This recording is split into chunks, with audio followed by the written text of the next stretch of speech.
In this session, we are going to understand the third and final mapping technique in the cache memory, that is associative mapping.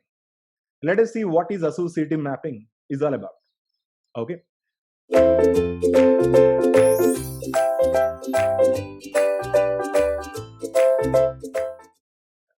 Before you understand associative mapping, the first thing that you need to understand is what is associative memory. If you want to go for associative mapping technique, first of all, you need to understand what is associative memory.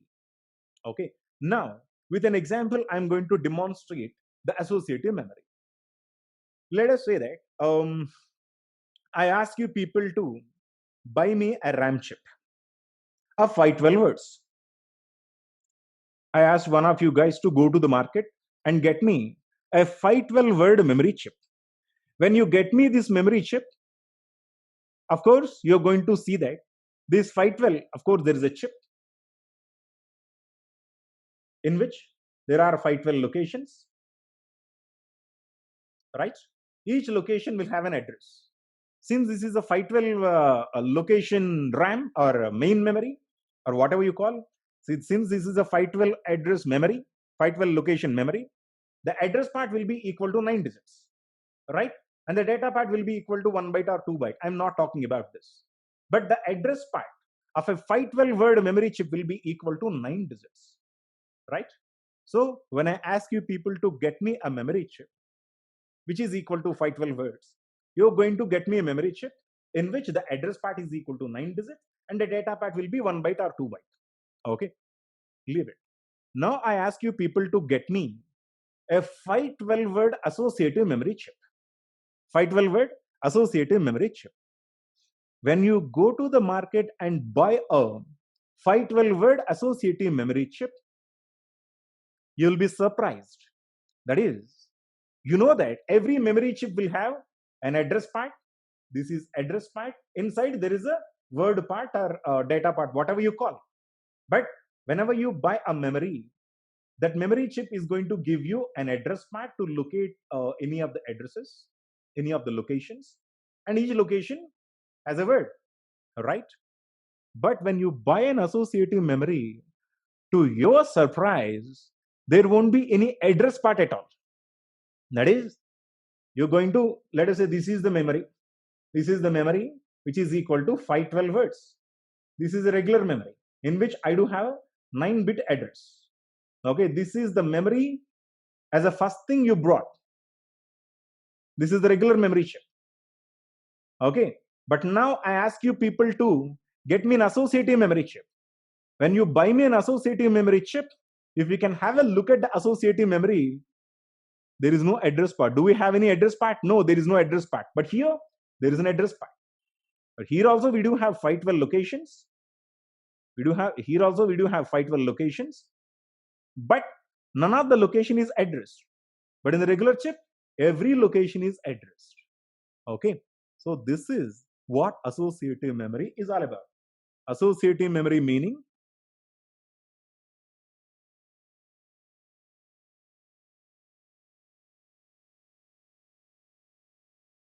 no address part.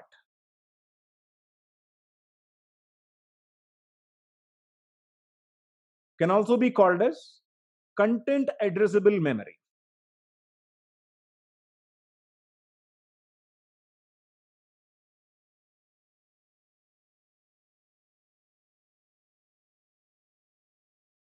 Yeah. What is content addressable memory? If you want to locate a word in regular memory chip, first of all, you need to locate it by its address. An address will have to be referenced, let us say 250, under which whatever the content, that is Hyderabad, will be located and the content will be read, right? If you want to access a content out of a regular memory chip, first of all, you need to send the address under which the content is available. Then the content will be read directly.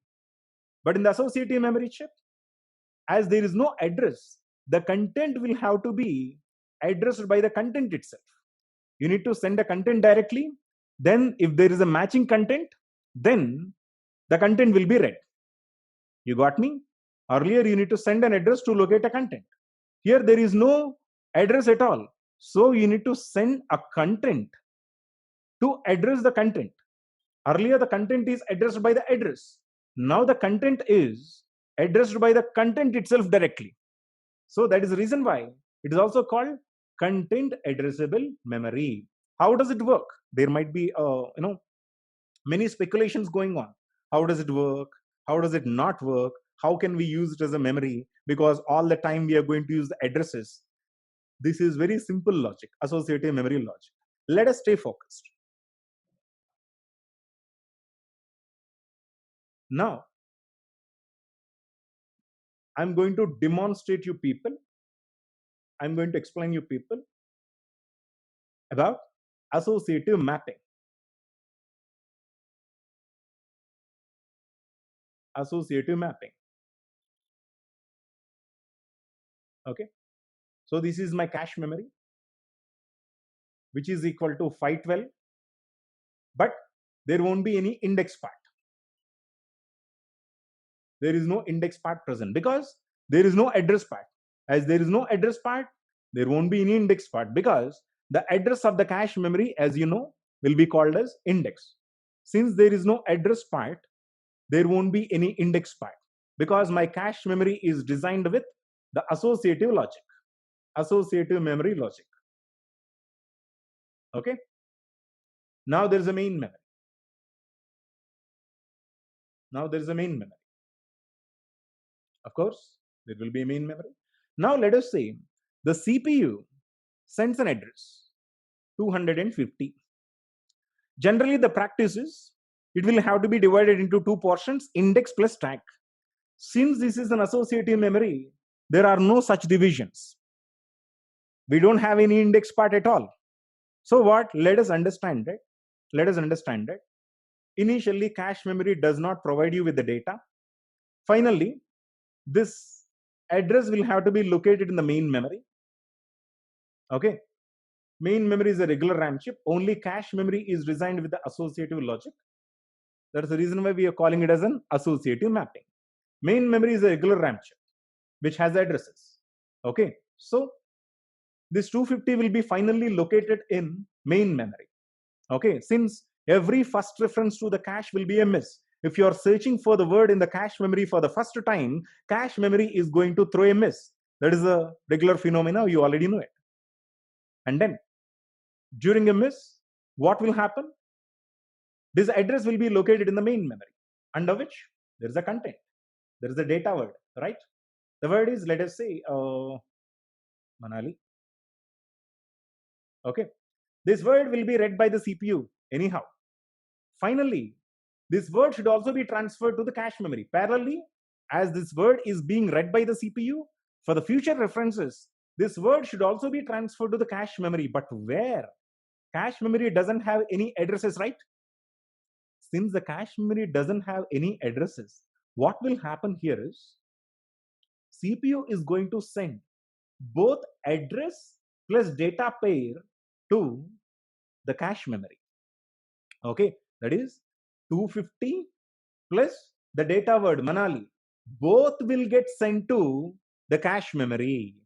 Okay, here associative memory has a few words. Okay, and then CPU is going to transfer both address plus data pair to the cache memory, which is associative memory. But where it will have to get placed? Don't worry. Anywhere, wherever it is, wherever there is a space available, that can be placed there. Okay. Only the thing that CPU has to do is CPU will have to submit this address plus data pair to the associative memory. Then associative memory, this guy is going to search for the available locations, search for the empty locations, and finds out one random location to place your data. That is, let us say the associative memory decided to place address and data pair in this location, let us say. Okay, so this is what the associative mapping technique. In the associative mapping technique, we are going to use the associative memory chip which has no address in the place of a cache. Okay, so whenever CPU sends an address reference, During the first time, definitely it will be a miss. During the miss, CPU will access the word. Parallelly, the word will have to be transferred to the cache memory. Since the cache has no addresses, CPU will have to send both address plus data pair to the cache memory. When the address and data pair is submitted to the cache memory is going to find out some empty locations in which one of the locations will get identified, and there the address plus data pair will get stored.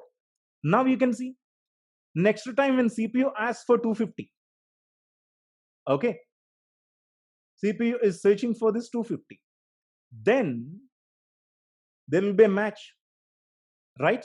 This 250 is available. That means that address plus data pair has been transferred. Whenever CPU sends an address reference 250 again, it will get searched in the associative memory for that address reference. So now 250 is available, under which the data will get transferred to the CPU back. So only first address portion will get searched. And then if there is a corresponding match, the corresponding data item will have to get transferred to the CPU.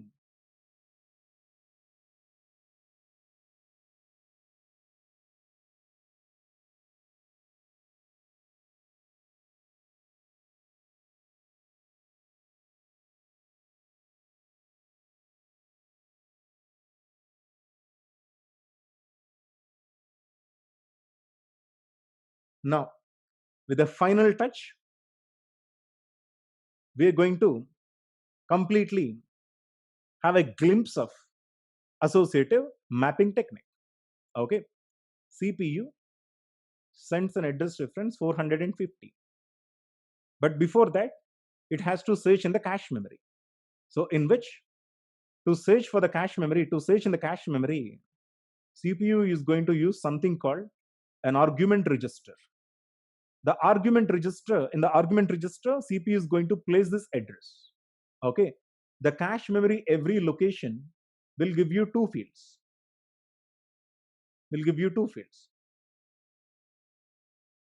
Okay, field 1, field 2. Field 1 is the address portion sent by the main memory. This is not the address of the cache memory. The address portion which has been transferred from the main memory. Okay, so now argument register will be having 450th address, which is needed to be searched. Now, the moment argument register is loaded with an address, the field 1 will get searched.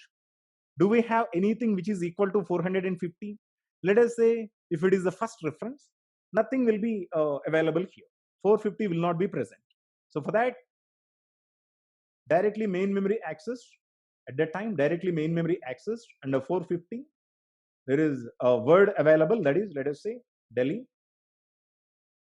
This Delhi will get transferred to the CPU. Meanwhile, this Delhi should also be transferred to the cache memory. Where? Simple. Anywhere it can be transferred.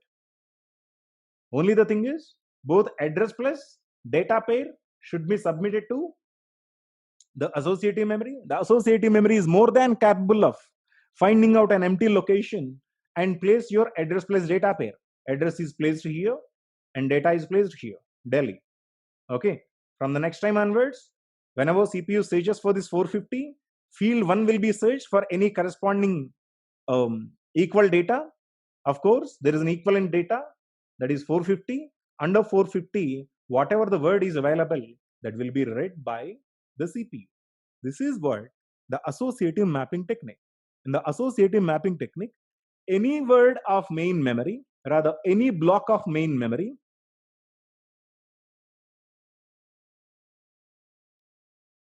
maps to any block of cache memory. Cache.